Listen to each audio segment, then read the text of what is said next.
How do you emotionally flip the script on an avoidant ex? The first is to stop chasing and start choosing. Right off the bat, this ends up being a big shift because up until this point, you have been chasing them in some way or some form. By you trying to make things work out with them and doing everything in your power to show the love and commitment that you have towards them, this in their eyes is you chasing them, right? They feel like they can continue to be the way that they are and that you are going to essentially always be there trying to make things work out and all these different things that you are genuinely doing from a place of love, right? You wanted to try to make this work because when things were good, they were really good. And it seems like you guys could have a healthy relationship together. But they essentially obviously would do things that would cause them to pull away, and you would essentially try to do everything in your power to make things work out and try to get the both of you through this. But when you begin to start choosing, what you're essentially doing is that you're choosing yourself.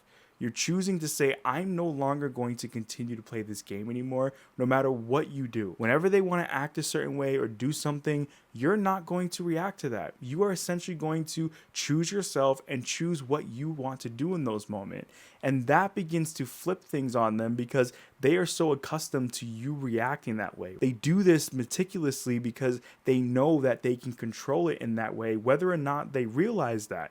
So by you choosing yourself, again, you are giving yourself back that power and they begin to realize that they no longer have that over you. Number two is to let silence speak for you. This is essentially where you may try to explain to them so many times why you're being this way, why you're being distant, all these different things, and it never really registers to them, right?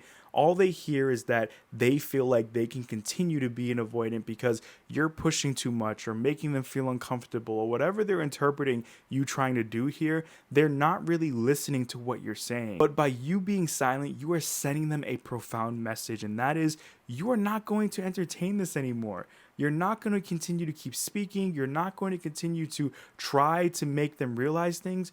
You're just going to be silent and doing you, right? And this ends up starting to get them to really think like, wow, like what's going on here? Because they're so used to you trying to explain things, trying to work with them, all those different things that you're genuinely doing to make it work out. They're used to that again. And by you essentially being silent, again, you are sending a clear message that you're not going to entertain this anymore, no matter how much they want to continue to act this way.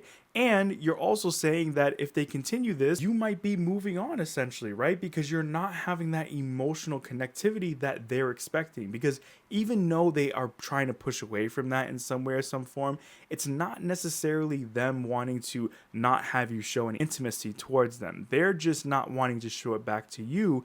And by you depriving them, you're flipping the script on them there because they're not used to that. They expect that you are going to show that no matter what, and they'll be able to receive that. But when it comes time for them to do it back to you, they're typically hesitant on that because they feel uncomfortable. But by doing that simple act of being silent, you are showing them that that is no longer going to be the case. Number three is to reframe their distance as a gift. Now, this is typically for you to do for yourself. You're not going to essentially tell them that this is a gift they're walking away from you, but by you doing that, you are taking away that sting or that fight or flight reaction that may come up when they start to pull away. Because up until this point, you've been very reactionary, right? When they start to pull away, you start to panic, you start to do all these different things to kind of get them to stop or maybe shake them out of it. Whatever reaction that you have here, you know what that is. That is typically what ends up happening because that's just how your body is going to react. And we are habitual beings. And even though we may know that that's not the right way to react, we're going to still do that because we go into that fight or flight mode. But when you begin to consciously remind yourself that it's a gift in some way or some form, you begin to address that, right? Whenever they start to do that, you remind yourself of that and it takes you out of that fight or flight mode to where you're like, no, I'm not going to chase this person and try to make them come back. If they want to walk away, fine. I'll have more time to myself. I don't have to deal with them complaining. Whatever it is that you're telling yourself to categorize it as a gift now, that's what you are essentially doing so that you can stick to this and not react to this because that's what they're looking for essentially in some way or some form, right? They want to see you have a reaction because that makes them feel comfortable with pulling away because they know that you're going to be there for them waiting around. So by doing this, you are essentially not going to react, which is going to cause them to not have that reinforcement to continue to want to pull away from you. Number 4 is to romanticize your healing and not the relationship. Now, this is something that's easier said than done because there's going to be a part of you that's going to legitimately want the relationship back and you're going to miss them, right? And it's okay for that. Everyone who goes through this, no matter how bad the relationship, you're going to miss that person in some way or some form because we tend to try to tell ourselves all of the different things that were good about it and the potential and everything that may go on, right? But by you romanticizing your healing more and more each and every day, you are essentially going to be more excited about you trying to figure out how to work through this and essentially healing rather than trying to work through this, right?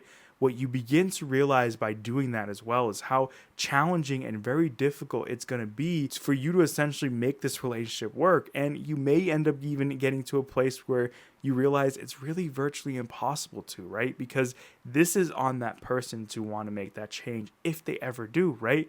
When it comes to an avoidant, there's going to be a lot of time and energy and effort that they're going to have to allocate towards making that change and healing from that avoidant attachment style that they have.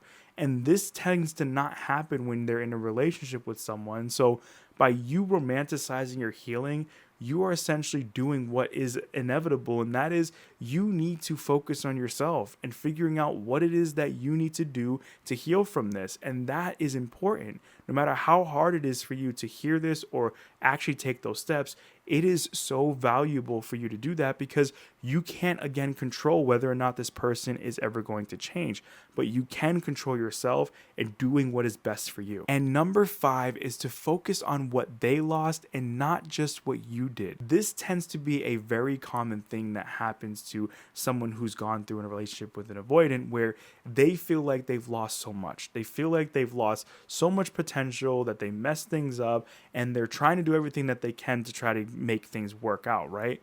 But what you have to understand is that this tends to be a byproduct of being in a relationship with an avoidant, because whether they've done this knowingly or not, they are essentially breaking you down to basically feel like you can't trust yourself, that you can't be vulnerable, that how you are needs to be changed. You have to walk on eggshells, all these different things that break you down because essentially they can't handle the emotional intimacy. So because of that, they will either indirectly or directly make you feel uncomfortable about being this way so that you are molded in a way that they want, so it makes them feel comfortable within the relationship. Because of that, you are naturally going to feel like you've done something so wrong because you've gone so long being in a relationship in that environment that it's naturally going to make you feel that way. But there's a lot that this person is going to lose, right? They're not going to have somebody who is so caring and understanding and wanting to do everything that they possibly can to make this work because they genuinely had so much love for the person like you did. And when they realize it, which they will in some way or some form, they will understand the magnitude of losing you. And that's not on you at all. Like, this is on them. You did, again, everything that you possibly could to get this person to wake up in the relationship, and even afterwards to try to see if you guys can get to a place where you can work things out and have them see how this avoidant attachment style has really caused them to not allow you guys to open up and express emotions the way that you would want, so that the relationship can work. That's, again, not your priority anymore. You don't have anything to do with that, essentially, because this is on them, and they will whenever the time is ready for them to realize that. But the thing that I hope you're taking away from this video is understanding that it is so important for you to put yourself first here. I know that you probably hear me say this so many times in the videos that I have, but it's so important for you to do this because, again, you can't control whether this person is going to actually recognize the shift that you are trying to portray or to begin to wake up to how they're causing a lot of this to happen, right? But what you can control is yourself and figuring out what is best for you to essentially heal and move on from this person. I hope you did enjoy today's video. If you did, please make sure to hit that like button. If you're new here, make sure to subscribe, and I will see you in the next video.